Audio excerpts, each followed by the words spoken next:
This is Movies, a podcast by the Active Cinema, and with me today is not Hans. Unfortunately, he's digging a balloon of Cheetos out of his ass right now. And he should be done by the time we start the next episode. But I'm going to be doing a solo episode here today to discuss a brand new film, a very controversial film, a film that has divided the critics and divided the audience. And people have a lot to say about this movie, and especially the detractors of this film have a lot to say, and they all seem to be saying the same things. It's a mess, it's self-indulgent, it's pretentious. They're using it against him that he has this quote from his time working on Apocalypse Now, where he talks about pretension, and the artist's worst fear is pretension. Nothing is so terrible as a pretentious movie. I mean, a movie that aspires for something really terrific and doesn't pull it off is shit. It's scum. And everyone will walk on it as such. And that's why poor filmmakers, in a way, that's their greatest horror, is to be pretentious. So here you are, on one hand, it's trying to aspire to really do something. On the other hand, you're not allowed to be pretentious. And finally you say, fuck it. I don't care if I'm pretentious or not pretentious, or if I've done it or I haven't done it. All I know is that I am going to see this movie. And that for me, it has to have some answers. And by answers, I don't mean just a punchline. Answers on about 47 different levels. And it's very hard to talk about these things without being very corny. You use a word like self-purgation or epiphany, they think you're either a religious weirdo or an asshole college professor. But those are the words for the process, this transmutation, this renaissance, this rebirth, which is the basis of all life. We'll get into that in a second. We're talking about Francis Ford Coppola's Megalopolis. One filmmaker has always been ahead of his time. Time, stop!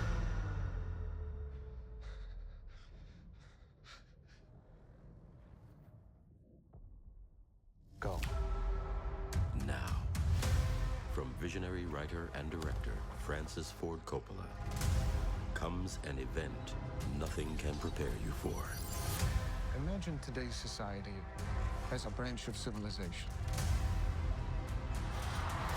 about to reach a dead end. Is this way we're living the only one that's available to us? My plan is a city that people can dream about. Megalopolis. What about those standing in your way? Power to the people! Who like it the way it is? People don't need dreams. People need help now. Don't let the now destroy the forever. We're in need of a great debate about the future. Enjoy the show. 1, 2, 3, yippee yay.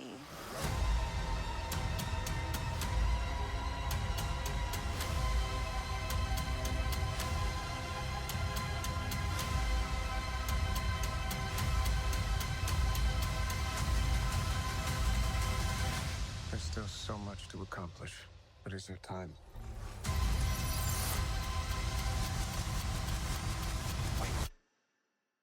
Go. Francis Ford Coppola's Megalopolis. And this is a very exciting film. We're living in a time where you don't often see the auteur's vision on the silver screen. It's not something you can treat yourself to as frequently as you could in the past. Typically, you take a look at any theater, an AMC, a Regal, Showcase Cinemas, you're going to wind up seeing a hell of a lot of showtimes for one movie, and one movie in particular. Seems like that movie lately is Beetlejuice, the surprise hit of 2024. Who knew that a 70-something-year-old Michael Keaton could put asses in the seats, especially after The Flash was such a dud? Although there are plenty of reasons why The Flash didn't work out as a financial hit. The main reason is the fact that Ezra Miller seems like a complete bipolar psychopath who has no sense of identity, no sense of responsibility. There's clips of him talking to police after he's been apprehended and he's trying to play these social mind games of actually I'm not a he with them, as if that negates whatever crime he just committed that they are taking him in for. And usually the crimes were something like threatening a woman and trying to beat up a couple that he maybe just had sex with right before. He's a nutcase. Very good actor, Ezra Miller, but a total nutcase. And Megalopolis, when we were looking at the slate for 2024, for me, this was my most anticipated movie of the year. There wasn't a film that I was looking forward to more than Megalopolis for any number of reasons. And I'm not particularly a big fan of Francis Ford Coppola. I'm not a fan of Francis Ford Coppola, to be clear, either, but I think his track record is very hit and miss. For every Godfather and The Conversation, you wind up with a Jack or Betwixt. So he's not a reliable filmmaker as far as I would consider him. But he is somebody who I think is always going to provide something interesting to his films. The last solid movie that Francis Ford Coppola did was Tetra, which was not that long ago for him. It was what would have been his penultimate film had he stopped at Betwixt. The same thing that benefits Tetra is the same thing that benefits Megalopolis. In his later career, I don't know where this begins because, again, I'm not especially well-versed on Francis Ford Coppola's filmography. He might be the first director of the new Hollywood period that gets a little too worked up over modern special effects and modern technology, because you take a look at Tetra and you take a look at Betwixt, and they both feel like an elder director getting too preoccupied with how easy things are. And that easiness shows up on screen. Tetra shoots with some digital technology, like a digital Sony camera for parts of the movie, and it gives this cheap vibe to it that is almost like Inland Empire, but not in a cool way. But the rest of the movie looks great, and it's very well acted by Vincent Gallo and Alden Ehrenreich. Those two guys support the film in every way. Betwixt, unfortunately, has somebody by the name of Val Kilmer fronting that movie. And Val Kilmer, even if he was a movie star in the 90s, is not the best actor. He's not a terrible actor, but if he doesn't give a shit, you're going to know he doesn't give a shit. And I don't think he totally does not give a shit with Betwixt, but he's not giving his all. And that comes across in his performance. And you also have Elle Fanning, who's not bad in the movie, and Bruce Stern. But for the most part, there are so many things wrong with the film, from having a bad script. And again, Val is the lead, and some of the dialogue is just so corny, and it's cheap. It looks like a cheap movie. He did a re-edit of it called Betwixt Now and Sunrise, I believe, is the title. I might have to do a fact check on that to make sure. Betwixt is kind of an interesting movie. I didn't hate it, to be clear, even though I'm being very negative on it. I did not hate Betwixt. It reminded me so much of a bad Stephen King adaptation. And I still find enjoyment when I watch bad Stephen King adaptations. It was like Sleepwalkers, the movie with the cats, that the people are like werewolf cats in that movie. And it's a bad movie. It fucking sucks. But I still have watched it before and enjoyed it. And it was a little bit like that, but with vampires, okay? Coppola in the 80s, you have Rumblefish, you have The Outsiders. He has constantly done this dance of art and commerce that only somebody like a Scorsese also has done, and done well, and better, in fact. If you want to take a look at their collaboration together on New York Stories, it kind of paints a picture of what each of those directors is worth. Francis Ford Coppola does essentially what is Eloise at the Plaza with his daughter, or one of his daughters, as the maybe I'm misremembering this, but it's the worst installment of that anthology. It's 3 shorts, New York Stories. Coppola's is the worst. Woody Allen's is not really that great, but it's about what you would expect from Woody Allen. It kind of reminds me of an episode of Seinfeld or a show like that during that time. It's funny at points, and it's decent enough, but it also doesn't really fit the vibe of the first two shorts. It gets a little extraordinary, I would say. And then you take a look at Martin Scorsese's short with Nick Nolte and Rosanna Arquette, and it's terrific, and it's one of the best short films an American has made, and maybe one of his better pieces of work. Nick Nolte as this older cucked guy taking care of Rosanna Arquette, who could give a shit whether or not he lives or dies, but she is just living with him to survive and has all of her needs taken care of, and he worships her. He worships the ground she walks on. It's such a time-old tale, that story. And it's called Life Lessons. Life Lessons was the name of the short. And I would recommend just watching that. Watch that by itself. Although I think the idea of New York Stories, in theory anyway, was a cool concept. Maybe you expand it. Maybe you don't expand it. Maybe you do expand it. I don't know. I think a Spike Lee inclusion there could have really made that something a bit more interesting. Especially Spike Lee in the early 90s, because I believe New York Stories came out in 89. That was the year Do the Right Thing came out. So maybe he hadn't earned his spot at the table in that regard just yet. But if you had given it a year or two later, Spike Lee maybe could have been somebody to include in there. And it would have offset a lot of the Mediterranean to Jewish spectrum of the film, which is not a bad thing. It's just New York. It's New York in the 80s. So here we are now in 2024 with Megalopolis. This is a film that he had been working to have made probably before New York Stories. I think it was the mid-'80s he started working on this thing, started scripting it. And it went through several incarnations to the point where he almost had it in production in the early aughts. And there was apparently a cast that read the script together. DiCaprio was in there at some point. And for one reason or another, it didn't happen. I think 9/11 might have played a part. I have no idea. But I couldn't wait for this day. And I was so thrilled to take a seat in the theater and sit down. The movie starts to play. We get the American Zoetrope logo right at the front.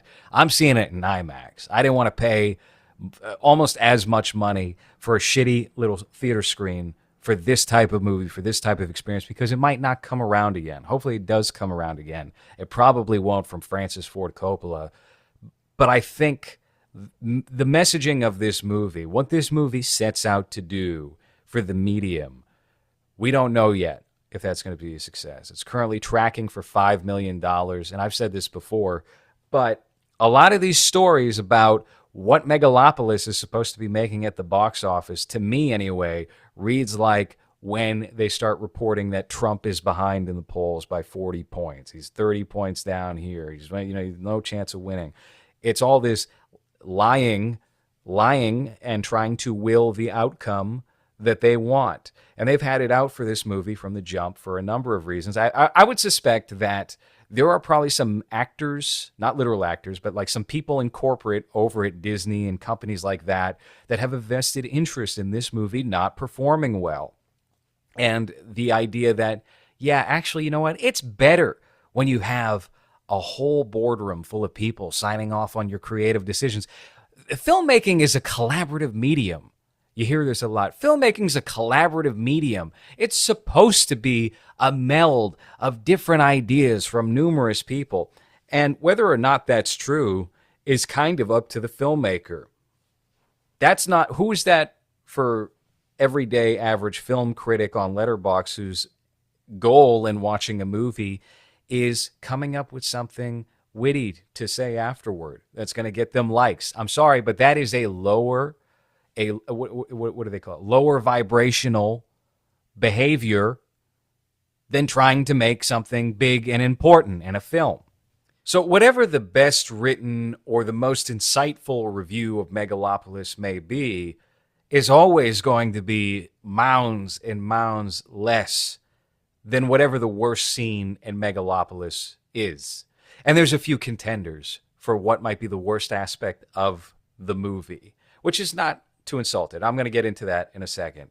But I walked into the theater with my expectations measured, because what I have seen, even from my most trusted film critics, like James Hancock, came out of his screening of Megalopolis and inserted a very sharp dagger into the heart of Francis Ford Coppola and his creativity, with respect, because he's a fan of his as well. So it wasn't coming from a place of having the idea in your head when you walk into a movie that you're going to hate it, that you're going to find the problems with it. Maybe there was an aspect of that in play. I sincerely doubt it.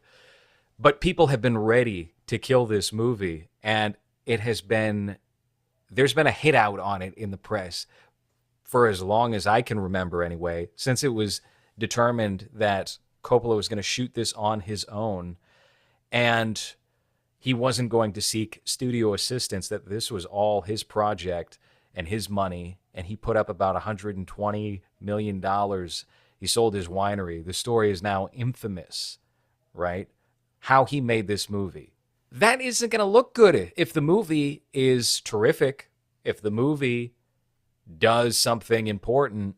Disney doesn't want that to happen. Warner Brothers wouldn't want that to happen. Maybe there were a couple of actors, not literal actors, but people in corporate who were assigned to pay certain people in the press to go after Coppola and Megalopolis. And that's why you see things like the failed Me Too, where a video came out of him kissing an extra. And somebody had this horrible, horrible post on X where they said, we wanted this to be the underdog story of cinema, but instead it was just an old man running amok and bypassing all the protocols. Okay. And that woman said she was fine with that, by the way. She said, oh, I wasn't bothered at all. I don't care. All right, end of story. All right, case closed. Who gives a shit? So many of these people live and die by film is a collaborative medium. I have a trusted team of guys, and I'll consult them, but at the end of the day, I'm going to do what I want to do. And I'm certainly an open-minded, not to compare myself to Coppola here. I'll live to be a better filmmaker. But I would say that I'm still open-minded, always, to hearing whatever anyone whose opinion I trust, or maybe if I don't trust their opinion, if you're just holding the boom mic and you got a good idea, I'm going to go with the best idea 10 out of 10 times without ego, or I'm going to try to do that. But people love this idea, film's a collaborative medium. It doesn't have to be. It really doesn't have to be. I just watched a horrible movie for the last full episode we recorded called Reflections of Evil. 2 hours, actually same runtime as this fucking movie. And that was not a collaborative effort. I'll tell you that right now. That was entirely Damon Packard. I was not a fan of that movie. A lot of the criticisms leveraged at Megalopolis, I could absolutely leverage at Reflections of Evil, but I wouldn't even do that. I was more critical of the man and his GoFundMe or fundraiser for trying to pay for his $900 car. Just purchased this used 99 Toyota, which I'm trying desperately to keep from losing immediately, which can happen at any moment. It came with $700 in expired registration fees. This vehicle also has tickets and moving violations from the previous owner, which I'm not responsible for. Only the registration fees. However, until I pay off the back fees and get the title transferred, those moving violations and ticks stay with the vehicle. It adds a red flag on the car while driving it. Even while having it parked, it can still get impounded. And I have no choice but to drive it since DoorDash Uber Eats is the only way I can generate any money at the exact moment. What? Wow. Freelance editing and top ramen gigs won't cut it, and the regular employer went bust. That's a long story, but everything is a long story. Keep in mind, cops have very advanced ALPR cameras these days, automated license plate recognition, so one won't get very far. Somehow, I've miraculously managed to evade them for 2 weeks now, but I'm pushing my luck. The stress is overwhelming beyond belief, and the clock is always ticking. This is a last resort effort. Why don't you just get like a car that doesn't have violations from Why don't you get a job at fucking Walmart, Damon Packard? I'm sorry your financial woes for your ideal lifestyle living in Los Angeles, California are not meeting your expectation, but maybe it's time to hang it up and go work somewhere else for a bit. What did people say? He didn't even get it. He got $666 of $700. I'm sorry, I can't respect this type of behavior from a man of that age, especially. This idea of I want to maintain my lofty goals and not work a day job. I'm going to be working Uber Eats because I don't want to go seek a real Toyota? gig. A fucking 99 Toyota? You can't afford that. Even I wouldn't buy that piece of shit car and I live in a third world country. What the fuck? Yeah, I don't think his website is. I think you were right about him not paying his Squarespace. The money ran out. I admitted I see skill here. I see interest in some form, but the execution of it didn't work for me. So I took a seat in the theater, and I have to give credit to AMC for keeping their trailers to a minimum. There were about 4 trailers before the movie. One of them was for Venom 2, and they do a hell of a lot better with the trailers and the advertising than Regal.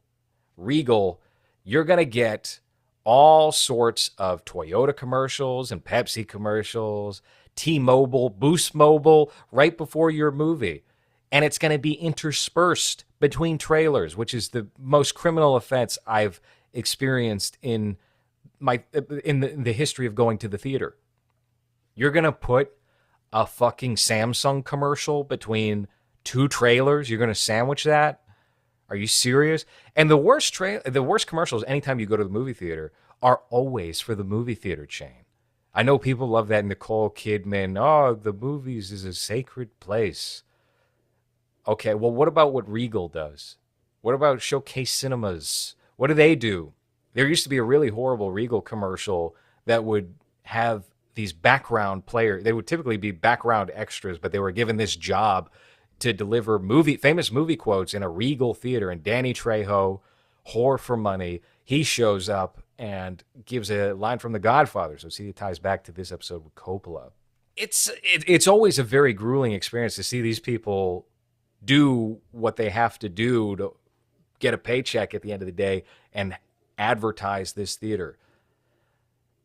And I'll say something else. It kind of reminds me a little bit of Megalopolis too, because one of the lesser strengths of this movie is the writing, and we'll get into that in a second. I'm gonna go a little in depth with Megalopolis today to stretch it out to make sure that I can talk for a full episode of movies. So I'm sitting in the theater. I decided to see this thing in IMAX, and it took a little bit of time to get to the nearest IMAX theater. That's okay. I went and saw Alien Romulus in IMAX, and I realized, oh, wow, actually, you know what? This makes a hell of a difference when you're sitting down and you're taking in a movie. The screen size, it had been a while since I'd gone to see an IMAX movie. It's not the most convenient thing for me.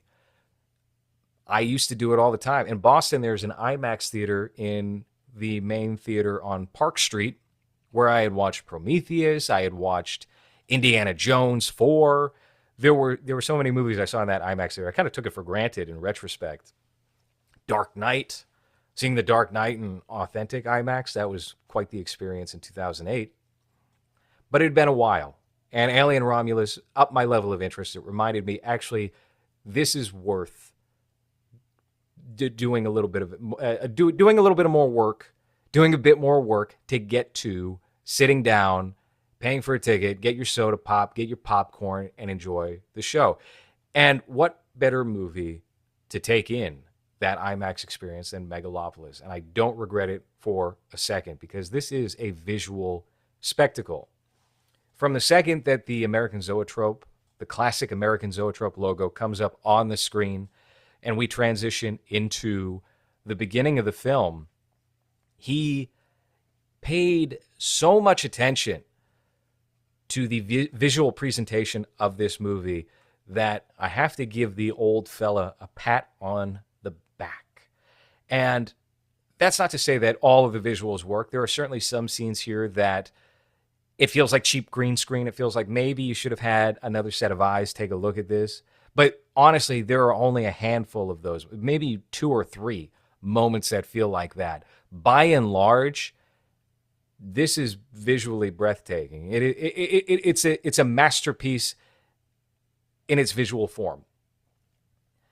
But we got a little bit of trouble with the script and with the story, and the $120 million budget rightly was concentrated on getting the caliber of talent, the caliber of on-screen talent that they managed to get.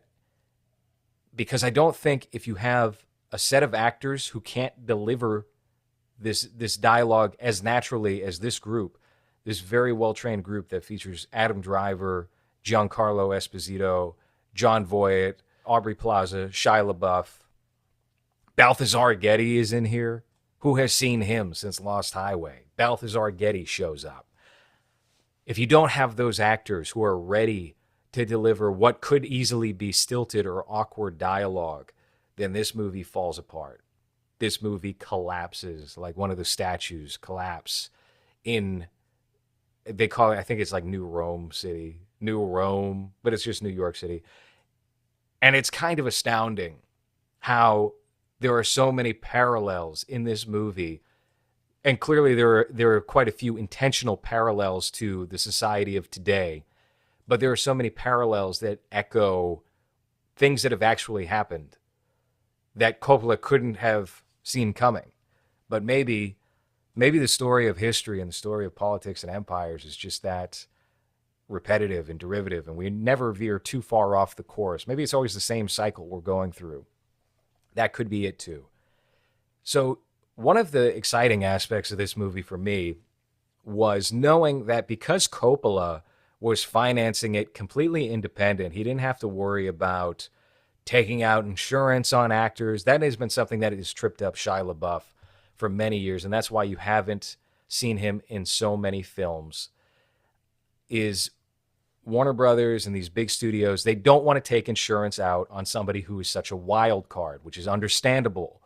If you can't afford Shia LaBeouf, or rather your production can't afford Shia LaBeouf, then maybe you don't go with Shia LaBeouf, even though what you're going to get from him is going to be something terrific. I've seen a lot of people going at Shia LaBeouf for this movie.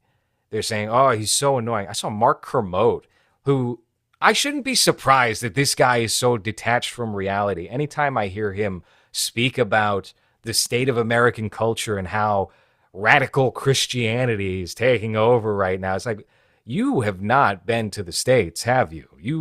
You're getting everything through what? Through, I guess, a CNN lens or something. Anderson Cooper is telling you what's happening. Don Lemon's telling you what's happening in America.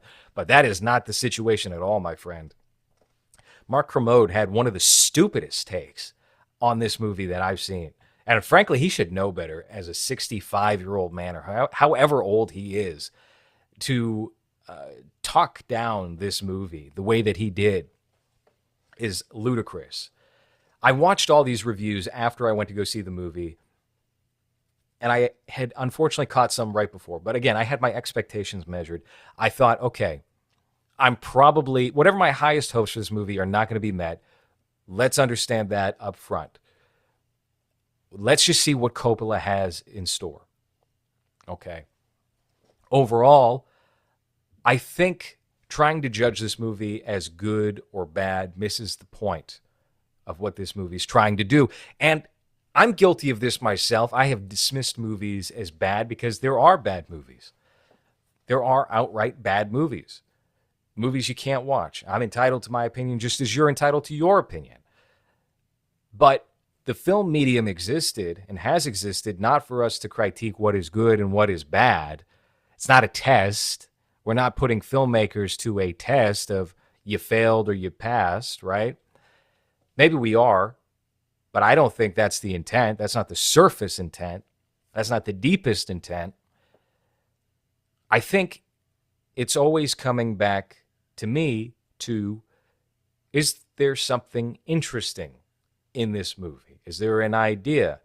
Do the visuals make me reflect at all and pause and want to do something with that? Does it inspire something in me.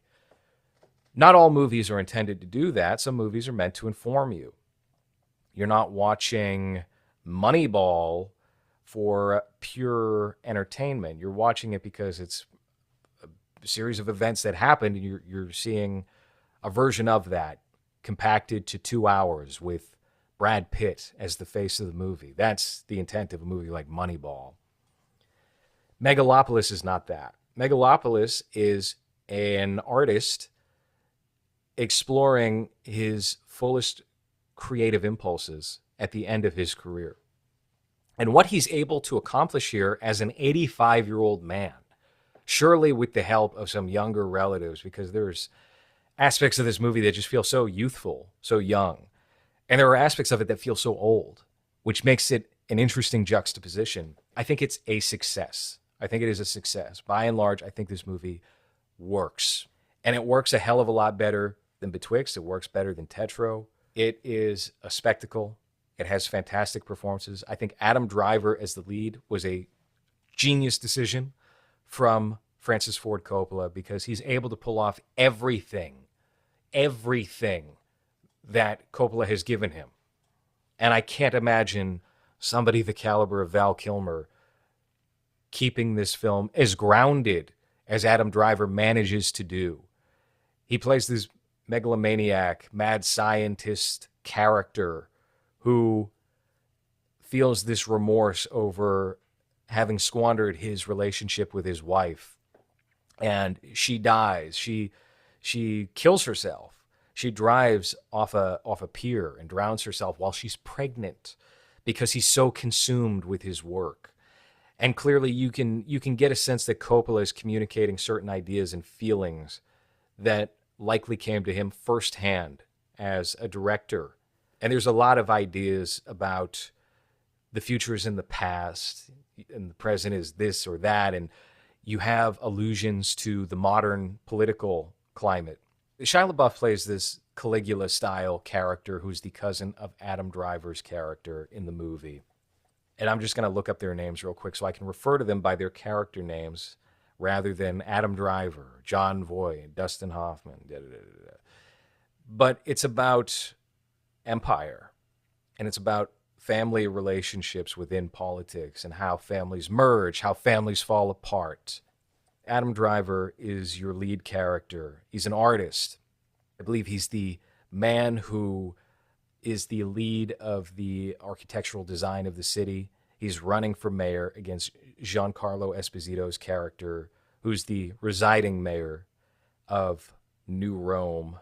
Adam Driver's character is named Caesar, and Giancarlo Esposito is Franklin Cicero. There's some very on-the-nose stuff here. Natalie Emmanuel is Julia Cicero. That's Mayor Franklin Cicero's daughter. The worst actor in the movie is Natalie Emmanuel. And it really shows itself. Anytime she has to act with both Adam Driver and Giancarlo Esposito, when they're having a conversation, when they're having a dialogue, and then she has to interject with something, it's not even that she's a bad actor in general. She's just not at the level that is presented in this movie. And it reveals itself anytime. Anytime she has to bounce off of these two men. She does get better gradually as the film goes along. It is not as noticeable in the second half of the movie as it is in many scenes of the opening. You have John Voight as Hamilton Crassus III, Caesar's wealthy uncle and the head of the Crassus National Bank. Shia LaBeouf is Claudio Pulcher, Caesar's jealous cousin. And boy, is he jealous. He's so jealous, he's going to hire, Breaking Bad style, a young man to go and put a bullet through Caesar's eye. Talia Shire is Constance Crassus Catalina, Caesar's mother. And I was surprised by how funny Talia Shire is in this movie. She's a trip. She's great. She's fantastic in this film. The audience was cracking up at many of her exchanges with Adam Driver's character, Caesar.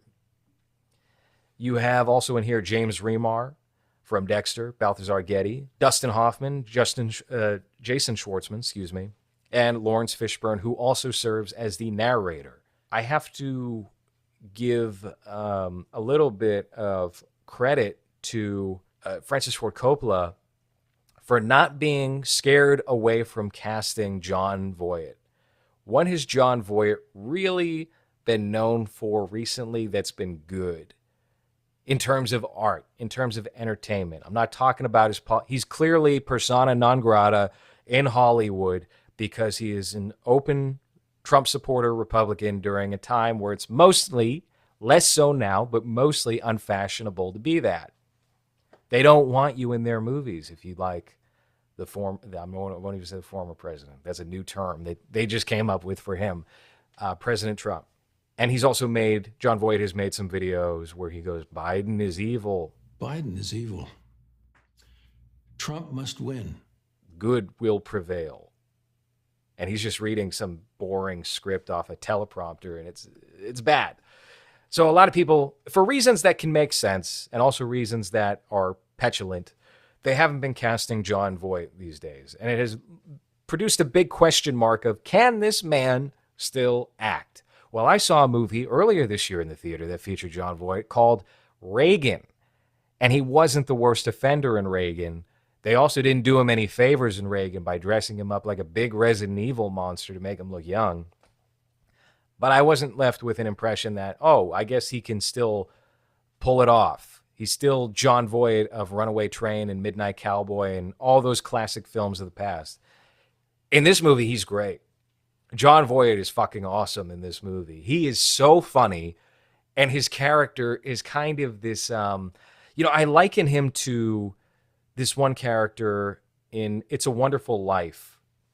George Bailey has an uncle that he works with who he slips up and misplaces very important money. Uncle Billy Bailey.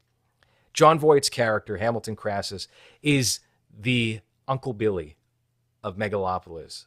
And there is a scene with him having a giant boner, which has been exaggerated. The people who were talking about that were exaggerated. The boner's not exaggerated, but it's not actually his penis. He has a bow and arrow or something he's hiding under a blanket.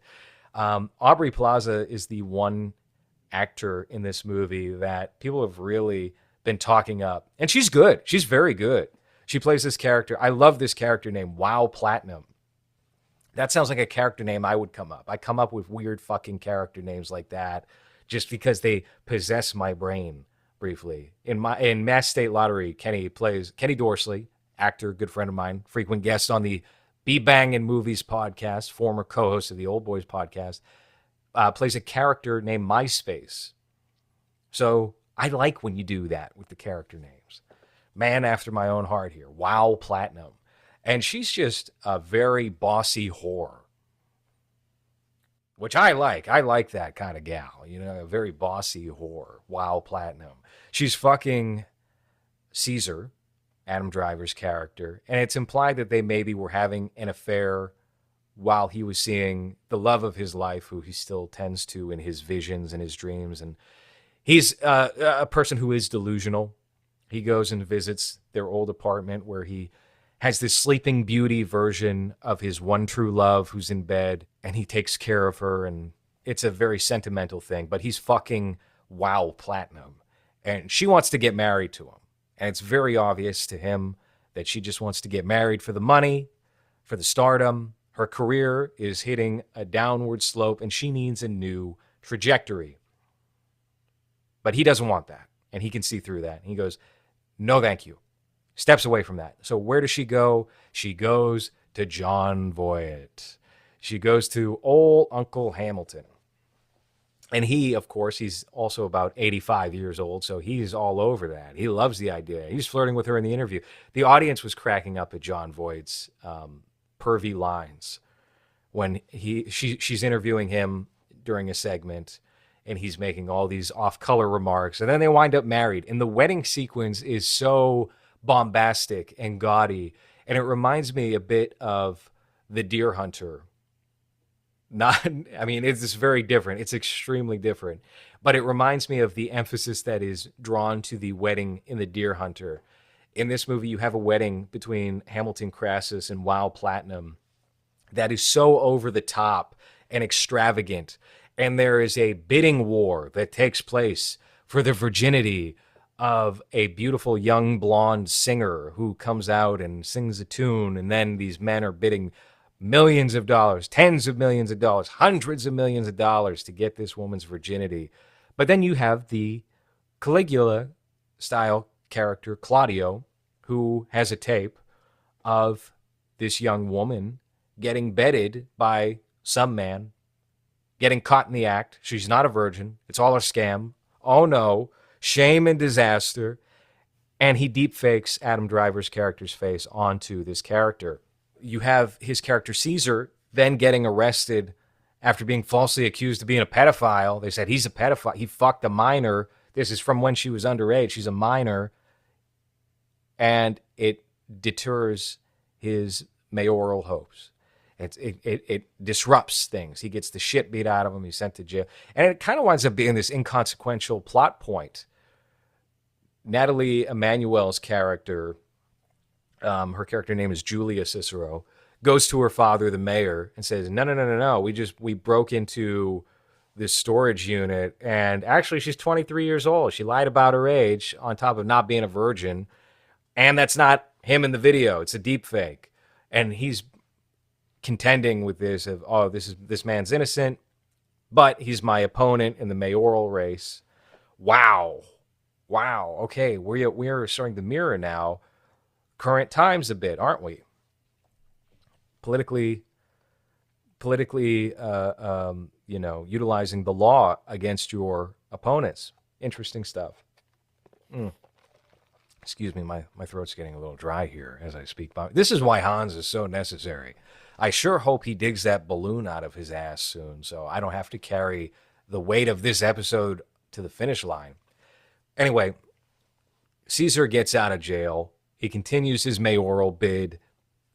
And it's this big chunk of the movie that is so entertaining, but doesn't really have too much consequence on anything to come. Although we do know from this scene that Mayor Franklin Cicero, Giancarlo Esposito, did try to levy charges at Caesar Catalina for his wife's death. So this is a point I did not bring up earlier. It's kind of mentioned early on in the film as Caesar is accused of murdering his wife, but he gets off the hook for it. We find out later on that Franklin Cicero, the mayor, knew at the time he was a DA that Caesar was probably innocent and went after him anyway and tried to charge him anyway, but it didn't work. So we know he's a little corrupt. Maybe he's a lot corrupt. Dustin Hoffman is hardly in this movie. I'll be real. Excuse me, I'm talking in tongues here. I'll be real with you. He's one of the lesser performances of the film.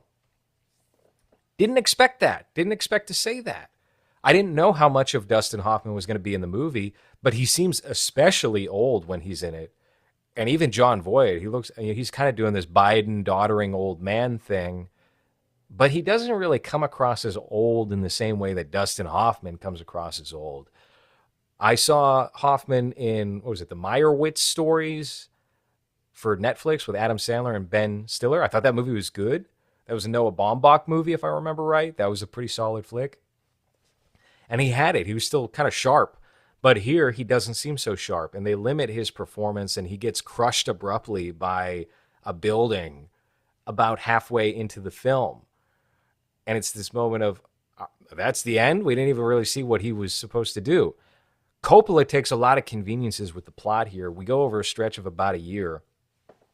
And if you're hoping to have your hand held every step of the way to get to that ending, that's not going to happen. You're just going to have to operate on certain assumptions, and there are things that are tied up rather quick that you just have to go with because we're on to the next thing. And it isn't something where it operates at a breakneck pace and you can't keep up. That's not it at all. You're just stuck in your seat absorbing what's in front of you, and you get a new thing to absorb every 10 to 20 minutes or so. And that's how you have to accept the movie. So to go back to Aubrey Plaza's character, Wild Platinum, she gets married to Hamilton Crassus, but she starts becoming, one of the antagonists of the film, with Claudio. Claudio is a disruptor. Claudio wants to take control of the rebellion that is currently rising up in the streets against the ruling class. People are very against Crassus and Cicero and Caesar. They want change. They want something new. It's extremely Antifa. It is basically Antifa. You have riots. You have violence in the streets. You have all this stuff that's happening that happens every time something bad happens, and there's a political or social movement behind it. And Claudio wants to summon that. And he does kind of summon it. He doesn't really take full control of it. He isn't really in it. I guess the closest thing I would compare him to is he's not Nero, but he's more of an AOC. He's half in, half out.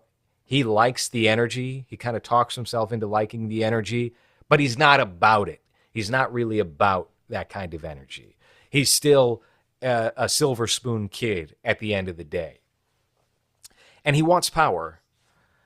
So what he winds up doing is he follows the lead of Wow Platinum after she marries Hamilton Crassus.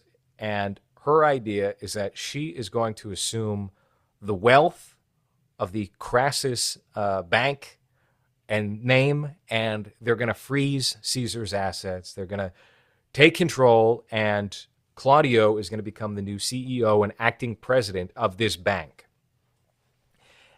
And this idea is conjured up while she forces him to eat her pussy and call her Auntie Wow. So that, and Shia gets really in there. There must have been like a very thin strip between Aubrey Plaza's vaginal area and his face, because he's digging around. He is nosing for gold. And the plan half works. So one issue with this movie that I had cited before is that the consistency of the story and how it unfolds is kind of wobbly. It's not consistent. I use the word consistent, but it's not steadfast. The end comes at I wouldn't say rapid, but it's certainly at a quicker pace than a lot of the other events of the movie. The wedding takes its time. It breathes very well. The ending is truncated to about 30 minutes. And if you have a wedding that lasts about 20 minutes and then your whole ending is 30 minutes, like the third act is that quick? I don't know. You're doing a lot within a short amount of time, and you're having this new plot point come about that matters, that is of consequence. And we get to the resolve of that too fast. It makes me wonder if there's a 2-hour and 50-minute version of this movie that exists somewhere and we might get on Blu-ray. Knowing Coppola, that's probably the case. We're probably going to get 1 or 2 versions of Megalopolis before he's dead. So we have Claudio seizing control, but then it blows up in his face. Of course it blows up in his face. He's the villain. He's the bad guy. They torture him at the end of it. There's nothing new here is what I'm getting at. There's nothing new with the story. There's nothing new with the characters that are presented. And there's not supposed to be. He's not trying to break ground or offer these gray moral characters that are so complex. What if the Joker was somebody you could understand? He's not looking to do that. He's relying on the classic Hollywood tropes. And I think Caesar is a gray enough character that you can enjoy his presence without liking him necessarily. And Adam Driver is the master of giving you that type of character. On Girls, he was impeccable as Adam Sackler. In even those horrible Star Wars movies where he plays the villain, Kylo Ren, he's great, and he's the best part.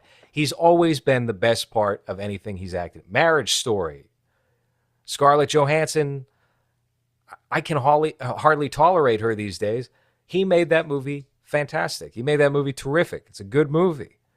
So, you get a wide spectrum of different morally compromised characters in this film, and at no point do you really truly dislike any of them? At least for me. Again, people have been saying, "Oh, Shia LaBeouf's so annoying. He's such a fucking rugrat." It's like, what do you hire Shia LaBeouf for, especially for this movie, to play? He's Caligula. He's that character. He's supposed to be that character, and he does it well. He does it extremely well. You just don't like Shia LaBeouf. That's it. You don't like Shia LaBeouf. Just say that. I don't like Shia LaBeouf. Okay, I can accept your criticism. You don't like the casting of Shia LaBeouf. He doesn't act poorly here. He acts great. He's the standout fucking actor of the movie, so I won't accept that. I reject that criticism on its face. What you wind up left with is an extremely fascinating film and a great experiment. And it reminded me of what movies were supposed to be. This is what movies are supposed to be. Coppola remembered what movies are supposed to be, and the rest of us forgot. That's what Megalopolis is. So I recommend it. I recommend it strongly. That's not to say it's a perfect film or it's always going to be enjoyable or it might not even be your cup of tea. But it's not supposed to be. It's supposed to reject about half of you, and it's done that. It has done that successfully. It's a great conversation piece. I think a lot of people have it out for echoing Ayn Rand sentiments. There's a bit of the fountainhead in here.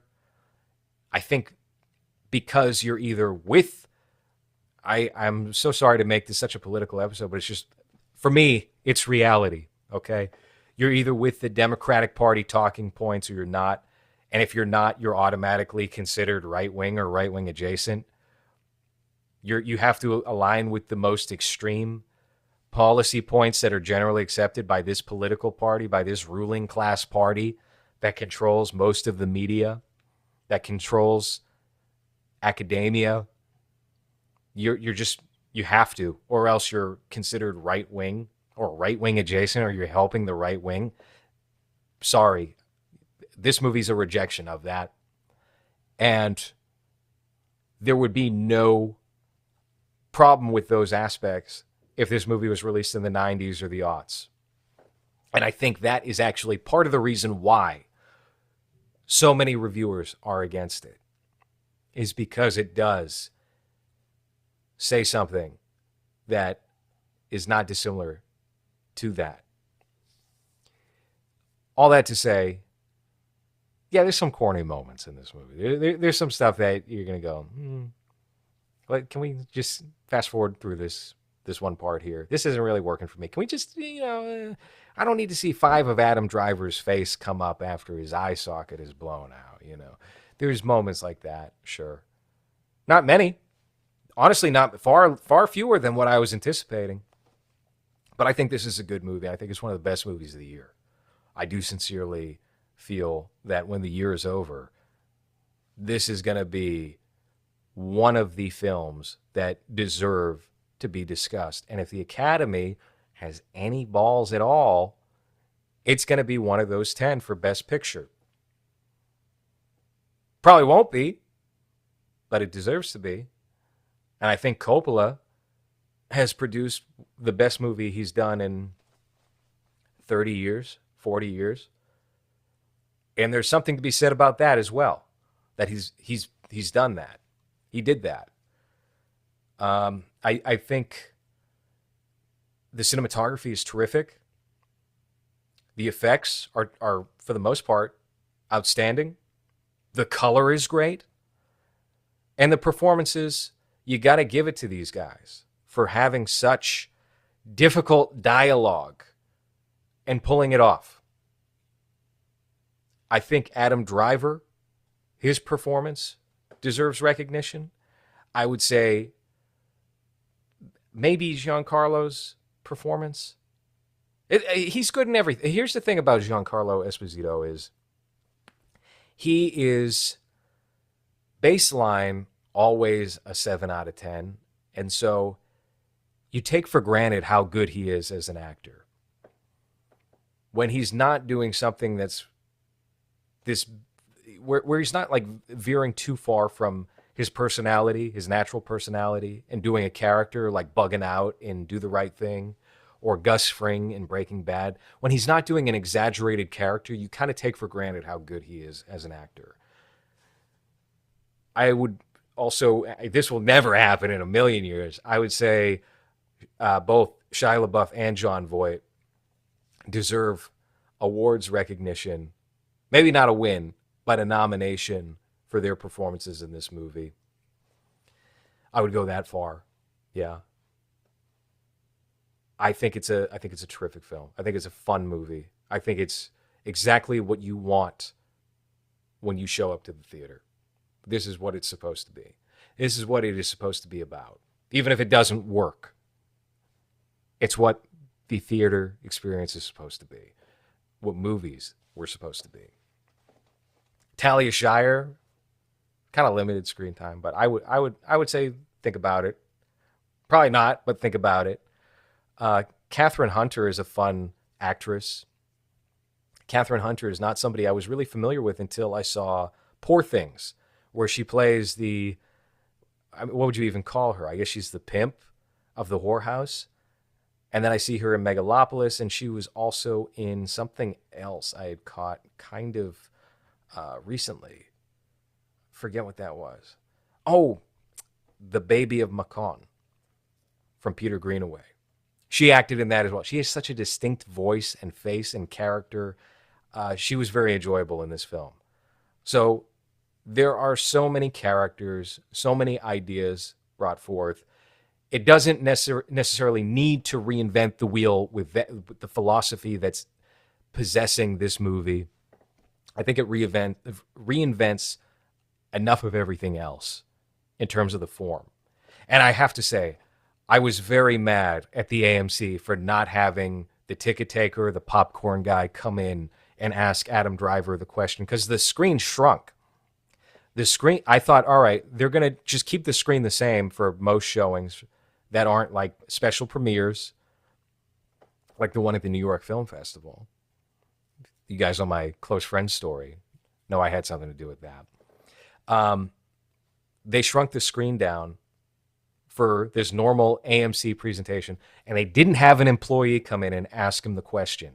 And I thought the way they'll get around that is they'll just play the scene like normal, have a character off camera, and then they'll throw in dialogue. No, they want someone in the theater to do that. So get on that shit, AMC, and have somebody go in there at the appropriate time, put an X on the ground in tape for their mark, and do the line. Because that's what I'm paying for. It's part of the movie. It has to be part of the experience. You're not giving it to me. Maybe I'll be that guy. Maybe I'll just come in every single showtime and talk to Adam Driver. And then suddenly I'm in the cast. And I can add that to my IMDb.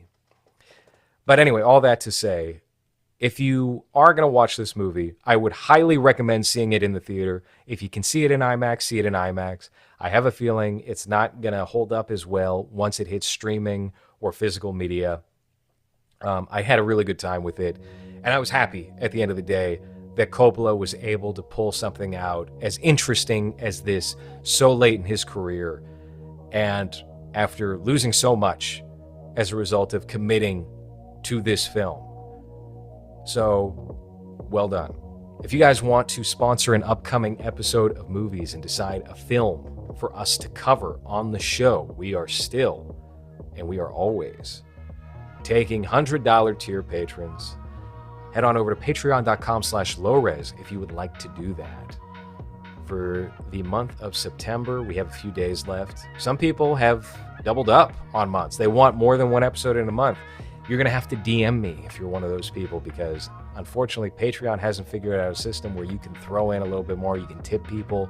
That would be so convenient, wouldn't it? But they don't do that.